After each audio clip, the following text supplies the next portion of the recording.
ವಸತಿ ನಿಲಯ ವಿದ್ಯಾರ್ಥಿಗಳಿಗೆ ಕಳಪೆ ಆಹಾರ ನೀಡಿದರೆ ಅಥವಾ ಸ್ವಚ್ಛತೆ ಇಲ್ಲದಿದ್ದರೆ ನಿರ್ದಾಕ್ಷಿಣ್ಯ ಕ್ರಮ. ಇಒ ಆನಂದ್. ಹಿಂದುಳಿದ ಅಲ್ಪಸಂಖ್ಯಾತ ಸಮಾಜ ಕಲ್ಯಾಣ ಇಲಾಖೆಗಳ ಹಾಸ್ಟೆಲ್ ವಾರ್ಡನ್ಗಳ ಸಭೆ. ಚಿಂತಾಮಣಿ ತಾಲೂಕಿನ ವಸತಿ ನಿಲಯಗಳಲ್ಲಿ ವಿದ್ಯಾರ್ಥಿಗಳಿಗೆ ಕಳಪೆ ಗುಣಮಟ್ಟ ಆಹಾರ ಅಥವಾ ಸ್ವಚ್ಛತೆ ಇಲ್ಲದಿದ್ದರೆ ನಿರ್ದಾಕ್ಷಿಣ್ಯ ಕ್ರಮ ಕೈಗೊಳ್ಳುವುದಾಗಿ ಕಾರ್ಯನಿರ್ವಹಣಾಧಿಕಾರಿ ಆನಂದ್ ಸೂಚಿಸಿದ್ದಾರೆ. ಚಿಂತಾಮಣಿ ನಗರದ ತಾಲೂಕು ಪಂಚಾಯಿತಿ ಕಚೇರಿಯಲ್ಲಿ ಹಿಂದುಳಿದ ಅಲ್ಪಸಂಖ್ಯಾತ ಸಮಾಜ ಕಲ್ಯಾಣ ಇಲಾಖೆಗಳ ನಿಲಯ ಮೇಲ್ವಿಚಾರಕರ ಸಭೆಯನ್ನು ತಾಲೂಕು ಪಂಚಾಯಿತಿ ಕಾರ್ಯನಿರ್ವಹಣಾಧಿಕಾರಿ ಅಧ್ಯಕ್ಷತೆಯಲ್ಲಿ ಹಮ್ಮಿಕೊಳ್ಳಲಾಗಿತ್ತು. ಇದೇ ವೇಳೆಯಲ್ಲಿ ಮಾತನಾಡಿದ ಅವರು, ಅವಿಭಜಿತ ಜಿಲ್ಲೆಯ ಮಾಲೂರು ತಾಲೂಕಿನ ಯಲಹಳ್ಳಿ ಮುರಾರ್ಜಿ ವಸತಿ ಶಾಲೆಯಲ್ಲಿ ಮಕ್ಕಳ ಕೈಯಲ್ಲಿ ಶೌಚಾಲಯ ಗುಂಡಿಯನ್ನು ಸ್ವಚ್ಛತೆ ಮಾಡಿಸಿದ ಕಾರಣ ರಾಜ್ಯದಾದ್ಯಂತ ಹಾಗೂ ದೇಶದೆಲ್ಲೆಡೆ ಚರ್ಚೆಗೆ ಗ್ರಾಸವಾಗಿದ್ದ ಬೆನ್ನಲ್ಲೇ ಇಂದು ತಾಲೂಕು ಪಂಚಾಯಿತಿ ಕಚೇರಿಯಲ್ಲಿ ವಾರ್ಡನ್ಗಳ ಸಭೆ ಕರೆದು ಇಂತಹ ಘಟನೆಗಳು ತಾಲೂಕಿನಲ್ಲಿ ಮರುಕಳಿಸದಿರಲಿ ಎಂದು ವಸತಿ ನಿಲಯ ಮೇಲ್ವಿಚಾರಕರಿಗೆ ಸೂಚಿಸಿದರು. ಈಗಾಗಲೇ ವಿದ್ಯಾರ್ಥಿಗಳ ಬಯೋಮೆಟ್ರಿಕ್ ಹಾಜರಾತಿಯನ್ನು ಅನಧಿಕೃತವಾಗಿ ಹಾಕ್ತಿದ್ದಾರೆ ಮತ್ತು ಕಳಪೆ ಆಹಾರದ ಗುಣಮಟ್ಟ ವಿದ್ಯಾರ್ಥಿಗಳಿಗೆ ನೀಡಬೇಕಾದ ಮೆನು ಚಾಟ್ ಪ್ರಕಾರ ಆಹಾರ ನೀಡ್ತಿಲ್ಲ ಎಂಬ ಆರೋಪಗಳು ಕೇಳಿಬಂದಿದ್ದು, ಇನ್ನು ಮುಂದೆ ಇದೆಲ್ಲವನ್ನು ಸರಿಪಡಿಸಿಕೊಂಡು ವಿದ್ಯಾರ್ಥಿಗಳ ಶೈಕ್ಷಣಿಕ ಪ್ರಗತಿಗೆ ಹೆಚ್ಚು ಒತ್ತು ನೀಡಬೇಕೆಂದು ಸೂಚಿಸಿದರು. ಸಮಾಜ ಕಲ್ಯಾಣ ಇಲಾಖೆ ಹಾಗೂ ಹಿಂದುಳಿದ ವರ್ಗಗಳ ಕಲ್ಯಾಣ ಇಲಾಖೆ, ಅಲ್ಪಸಂಖ್ಯಾತರ ಇಲಾಖೆ ವಸತಿ ಶಾಲೆಗಳಲ್ಲಿ ಮಕ್ಕಳ ಹಾಜರಾತಿ ಕಡ್ಡಾಯವಾಗಿ ಬಯೋಮೆಟ್ರಿಕ್ ತೆಗೆದುಕೊಳ್ಳಬೇಕು. ವಸತಿ ಶಾಲೆಗಳ ಶೌಚಾಲಯಗಳು ಕಾಲಕಾಲಕ್ಕೆ ಸ್ವಚ್ಛತೆಗೊಳಿಸುವುದರ ಜೊತೆಗೆ ಉತ್ತಮ ಪರಿಸರ ನಿರ್ಮಾಣ ಮಾಡಬೇಕು ಹಾಗೂ ಗುಣಮಟ್ಟದ ಆಹಾರ ತರಕಾರಿ ನೀಡಬೇಕು ಮತ್ತು ಸ್ವಚ್ಛತೆ ಇಲ್ಲದಿದ್ದರೆ ಹಾಸ್ಟೆಲ್ ಮೇಲ್ವಿಚಾರಕರ ವಿರುದ್ಧ ನಿರ್ದಾಕ್ಷಿಣ್ಯ ಕ್ರಮ ಕೈಗೊಳ್ಳುವುದಾಗಿ ಎಚ್ಚರಿಸಿದ್ದಾರೆ.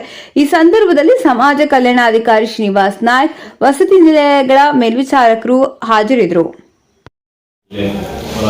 ಒಂದು ಸಣ್ಣ ಘಟನೆ ಏನಲ್ಲ, ಅದು ದೊಡ್ಡ ಘಟನೆ ಇತ್ತು. ಎಲ್ಲ ಸ್ಟೇಟ್ ಲೆವೆಲಲ್ಲಿ, ನ್ಯಾಷನಲ್ ಲೆವೆಲ್ವರೆಗೂ ಹೋಗಿದೆ. ಆ ಒಂದು ಇದರಲ್ಲಿ ಇಷ್ಟೊತ್ತಿಗೆ ನಾನು ಮೊದಲೇ ಒಂದ್ಸಲಿ ಮೀಟಿಂಗ್ ಕರಿಬೇಕು ಅಂತೇಳಿ ನಿಮ್ಮ ಅಸಿಸ್ಟೆಂಟ್ ಡೈರೆಕ್ಟರ್ ಏನಿದ್ರು ಅವ್ರಿಗೆ ನಾನು 2 ಸತಿ ಹೇಳಿದೆ. ನಾನು ಒಂದು ಕರೆಸಿ ಎಲ್ಲ ಆಡೋದನ್ನು ಮೀಟ್ ಮಾಡೋಣ ಅಂತೇಳಿ. ಯಾಕೋ ಅವರು ಸ್ವಲ್ಪ ಸ್ಪಂದಿಸಿಲ್ಲ.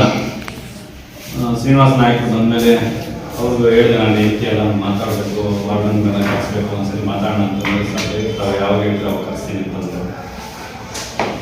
ಹಿಂದೆ ನಮ್ಮ ಪಕ್ಕದ ಡಿಸ್ಟಿಕಲ್ಲಿ ಈ ರೀತಿ ಆಗಿರ್ಬೇಕಾದ್ರೆ ನಮ್ಮ ತಾಲೂಕಲ್ಲಿ ಅಥವಾ ನಮ್ಮ ಜಿಲ್ಲೆಯಲ್ಲಿ ಅಥವಾ ನಮ್ಮ ತಾಲೂಕಲ್ಲಿ ಎಸ್ಪೆಷಲಿ ನೀವೆಲ್ಲ ಇರೋದ್ರಿಂದ ಆ ರೀತಿ ಯಾವುದೇ ಘಟನೆಗಳನ್ನು ಆಗಬಾರ್ದು, ಅದು ಎಲ್ಲಿ ನಮಗೆ ಗಣನೆಗೆ ಬರಬಾರ್ದು.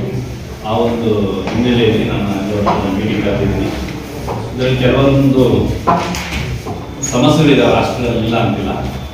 ಆದರೆ ಅಟ್ಲೀಸ್ಟು ಹಿಂದೆ ಇರ್ತಕ್ಕಂಥ ಹಾಸ್ಟೆಲ್ಗಳು, ಹಿಂದೆ ನಾವು ಓದ್ತಾ ಇರಬೇಕಾದ್ರೆ ಇರ್ತಕ್ಕಂಥ ಹಾಸ್ಟೆಲ್ಗಳು, ಈಗಿರ್ತಕ್ಕಂಥ ಹಾಸ್ಟೆಲ್ ಸಾಕಷ್ಟು ಸುಧಾರಣೆ ಆಗಿದ್ದಾವೆ. ಆ ಸುಧಾರಣೆ ಟೈಮಲ್ಲಿ ಕೂಡ ಕೆಲವೊಂದು ಅಲ್ಲೊಂದು ಬೆಳಕಿಗೆ ಬರ್ತಾ ಇದ್ವು, ಅಕ್ರಮಗಳು ಅವು ಇವು ಬೆಳಕಿಗೆ ಬರ್ತಾ ಇದ್ದಾವೆ. ಆ ಒಂದು ಹಿನ್ನೆಲೆಯಲ್ಲಿ ಇವತ್ತು ಮೀಟಿಂಗ್ ಕರೆದಿದ್ದೀನಿ. ಒಂದು ಕಡೆಯಿಂದ ನಿಮ್ಮದು ಫಸ್ಟು ನಮ್ಮಲ್ಲಿ ಹಾಸ್ಟೆಲ್ ನಾನು ವಿಸಿಟ್ ಮಾಡಿದಾಗ ಕೆಲವೊಂದು ಹಾಸ್ಟೆಲ್ ವಿಸಿಟ್ ಮಾಡಿದ್ದೀನಿ. ಇಲ್ಲಿ ಗರ್ಲ್ಸ್ ಹಾಸ್ಟೆಲ್ ಒಂದು, ಇವರ ಅಲ್ಲಿ ಸರಿ ಇವ್ರದ್ದು ಹಾಸ್ಟೆಲ್ ಒಂದು 2 ಹಾಸ್ಟೆಲ್ ಅಲ್ಲಿ ವಿಸಿಟ್ ಮಾಡಿದ್ದೀನಿ. ಮತ್ತೆ ಅಂತ ವಿಸಿಟ್ ಮಾಡೋಕ್ಕಾಗಿಲ್ಲ. ಕೈವಾದ ಒಂದು ಹಾಸ್ಟೆಲ್ ವಿಸಿಟ್ ಮಾಡಿದ್ದೀನಿ, ಆಮೂರದೊಂದು ಹಾಸ್ಟೆಲ್ ವಿಸಿಟ್ ಮಾಡಿದ್ದೀನಿ. ಅಲ್ಲೆಲ್ಲ ಏನಂತಂದರೆ ಫಸ್ಟ್ ಕ್ಲೀನ್ಲಿನೆಸ್, ಎಲ್ಲಿ ಅಡುಗೆ ಮನೆಯಿಂದ ಹಿಡಿದು ಎಲ್ಲ ಕ್ಲೀನಾಗಿಲ್ಲ, ಅದೊಂದು ನಾನು ಗಮನಿಸಿರೋದು. ಅಲ್ಲಿ ಬಾಯ್ಸ್ ಡಿಗ್ರಿ ಕಾಲೇಜ್ ಹಾಸ್ಟೆಲಲ್ಲಿ ಹೋದಾಗ ಯಾರಿದ್ರಿ? ನೀವೆಲ್ಲ ನೀವಿಲ್ಲ, ಅವತ್ತು ನಾವು ನೀವಿಲ್ಲ, ಎಲ್ಲ ಮೇಡಮ್ ಕೋಲಾರಕ್ಕೆ ಹೋಗಿದ್ದೀನಿ ಅಂತ ನಾವು ಹೇಳ್ತಾ ಇದ್ವಿ. ಅದೆಲ್ಲ ಸಣ್ಣ ಬೀಡಿಗಳು ಸಿಗರೇಟ್ ಕುಡಿದಿರ್ತವೆ, ಮಕ್ಕಳು ಕುಡಿತಾರೆ ಅಂತ ನಾನು ಎಕ್ಸ್ಪೆಕ್ಟ್ ಮಾಡಲ್ಲ. ಅಟ್ಲೀಸ್ಟ್ ನಮ್ಮ ವಾರ್ಡನ್ಗಳು ಅಥವಾ ಯಾರಾದ್ರು ಬಂದಿರೋದು ಏನಾದ್ರು ಕುಡ್ದಲ್ಲಿ ಆಗ್ತಾರೆ ಅಂತ ಗೊತ್ತಿಲ್ಲ, ನಾನು ಅದನ್ನು ಗಮನಿಸಿದಾಗ. ಆಮೇಲೆ ಹಾಸ್ಟೆಲ್ ಎಲ್ಲ ಚಿತ್ರ ಮತ್ತೆ ಬಾಳೆಹಣ್ಣು ಸಿಗದ ಕಾರಣ ಸಮಾಜ ಕಲ್ಯಾಣ ಇಲಾಖೆ ಹಾಸ್ಟೆಲ್ಗಳಲ್ಲಿ ದಾಖಲಾತಿ ಹೊಂದುವ ಮಕ್ಕಳ ಸಂಖ್ಯೆ ಕಡಿಮೆಯಾಗಿ ಉತ್ತಮ ವಿದ್ಯಾಭ್ಯಾಸದಿಂದ ವಂಚಿತರಾಗಲು ಈಗ. ಆಮೇಲೆ ಎಲ್ಲ ನೋಡಿ, ನಮ್ಮ ಹಾಸ್ಟೆಲಲ್ಲಿ ಬರ್ತಕ್ಕಂಥ ಮಕ್ಕಳು ಅಥವಾ ಗೌರ್ಮೆಂಟ್ ಶಾಲೆಗಳಲ್ಲಿ ಓದ್ತಾ ಇರ್ತಕ್ಕಂಥ ಮಕ್ಕಳು ಎಲ್ಲ SC ST ಬಡಮಕ್ಕಳು. ನಾವು ಅದನ್ನು ಬಿಟ್ಟು ಹೊರತುಪಡಿಸಿ ಯಾರನ್ನ ಇದ್ದಾರಾ? ಗೌರ್ಮೆಂಟ್ ಆಫೀಸರ್ಸ್ ಮಕ್ಕಳು ಏನಾದ್ರು ಅಲ್ಲಿ ಓದ್ತಾ ಇದಾರ? ಸೊ ಯಾರು ಅಲ್ಲಿ ಓದಲ್ಲ. ಎಲ್ಲ ನಮ್ಮ ಮಕ್ಕಳೇ ಇರಬೇಕಾದ್ರೆ ನಮಗೂ ಉದ್ಯೋಗ ಬೇಕು ಅಂತೇಳಿ ನಾವು ಒಂದಷ್ಟು ಪರದಾಡಿರ್ತೀವ.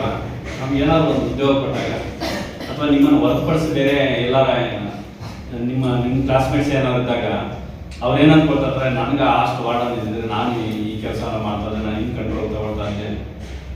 ಕೆಲವೊಂದು ಇಲ್ಲ, ಕೆಲವೊಬ್ರು ಇದ್ದೀರಿ ನೀವೇ ಪಾಠ ಮಾಡ್ತೀರಿ. ಇವಾಗ ಇವ್ರ ಬಗ್ಗೆ ಕೇಳಿದ್ರು, ಇವರು ಅಷ್ಟೊಂದು ಇವರೇ ಹೋಗಿ ಒಂದೊಂದ್ಸರಿ ಪಾಠ ಮಾಡ್ತಾರೆ ಅಂತ ಕೇಳಿದ್ರು. ಕೆಲವೊಬ್ರು ಮಾಡ್ತಾ ಇರ್ಬೋದು, ಇಲ್ಲ ಅಂತಿಲ್ಲ.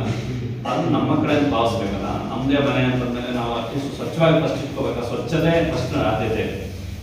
ಅದು ಸ್ವಚ್ಛತೆ ಅಂತೂ ಇರಲೇಬೇಕು. ಎಲ್ಲಿ ಪಾತ್ರೆಗಳಿರಲಿ, ಎಲ್ಲಾರೇ ಇರಲಿ, ಯಾರ ಮಕ್ಕಳು ಅಂತೇಳಿ ಇದು ಮಾಡ್ಕೊಳ್ಳೋದ ಬೇಡ.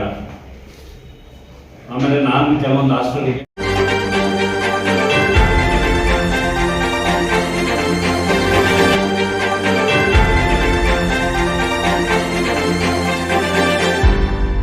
ನೀವು ನಮ್ಮ ಚಾನಲ್ಗೆ ಸಬ್ಸ್ಕ್ರೈಬ್ ಆಗಿಲ್ಲ ಅಂದರೆ ಈಗಲೇ ಸಬ್ಸ್ಕ್ರೈಬ್ ಆಗಿ ಪಕ್ಕದಲ್ಲೇ ಇರುವ ಬೆಲ್ ಐಕಾನ್ ಕ್ಲಿಕ್ ಮಾಡಿ. ಮತ್ತಷ್ಟು ಅಪ್ಡೇಟ್ಗಳಿಗಾಗಿ ಫೇಸ್ಬುಕ್, ಇನ್ಸ್ಟಾಗ್ರಾಮ್, ಟ್ವಿಟರ್ನಲ್ಲಿ ಫಾಲೋ ಆಗಿ.